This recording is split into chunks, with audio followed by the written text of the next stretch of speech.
Hello everybody, today's February 8th, 2011.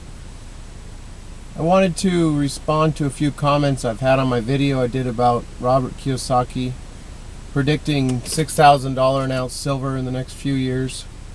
I've had some comments saying that, that prediction is pretty much nonsense because if that was to happen, then a hamburger would be $500 and a cup of coffee would be like $200. That's just one example of a recent comment. I've had other comments like that.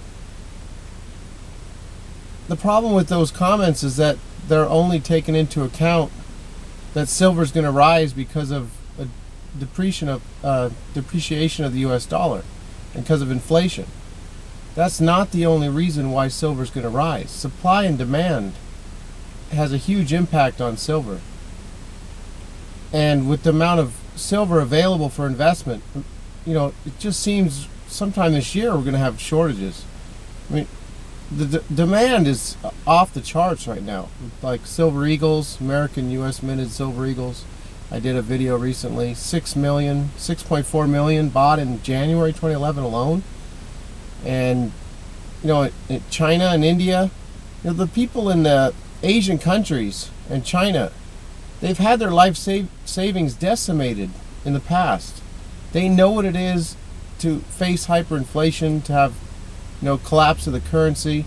They know how important silver and gold is. Just came out that China was a net importer of 112 million ounces in 2010. 3,500 tons. Now in 2005, they were net exporter of 100 million ounces of 3,000 tons. They've totally made a shift. Before 2002, it was illegal to own silver and gold in China. They're now encouraging their citizens to preserve their wealth with silver and that it's a great investment. Now, we don't, here, Westerners are just not, they're not keen on, they haven't faced that. I mean, we've faced, before, we've had a limitless credit card in the US dollar since Bretton Woods, 1944. And, now, one question I wanted to ask in this video is what are you doing to protect yourself from a collapse of the US dollar?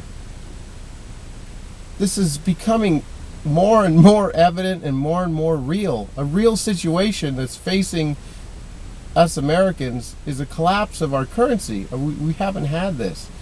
We have in our history, but we haven't had it in the last 100 years. We haven't had it since the creation of the Federal Reserve in 1913.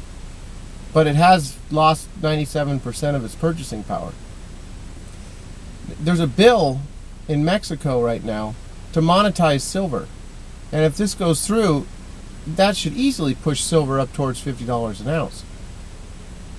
And so, we also have in China and Russia have said no to the US dollar as far as purchasing oil. Oil's always been denominated in US dollars, but no longer between Russia and China. They're not using dollars anymore. They don't want to use dollars. Also in Mexico, I can't believe I missed this. I just found this recently, the last few days. In Mexico, it is now illegal to use US dollars within the country.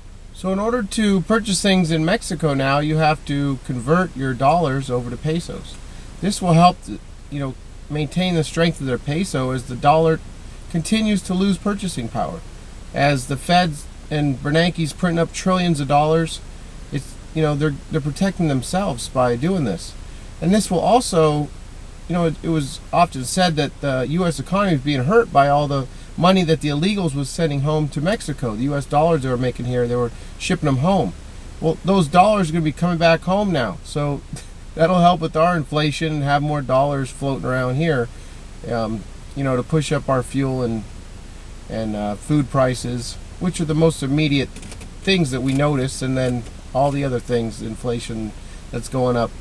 So back to, with what I started in the video, those comments, the supply and demand for silver, I think is more important than the effect that inflation will have, throughout time, silver and gold have maintained their value, and as paper money has lost its value. And they've always been valued against the loss of purchasing power. They've always maintained their value.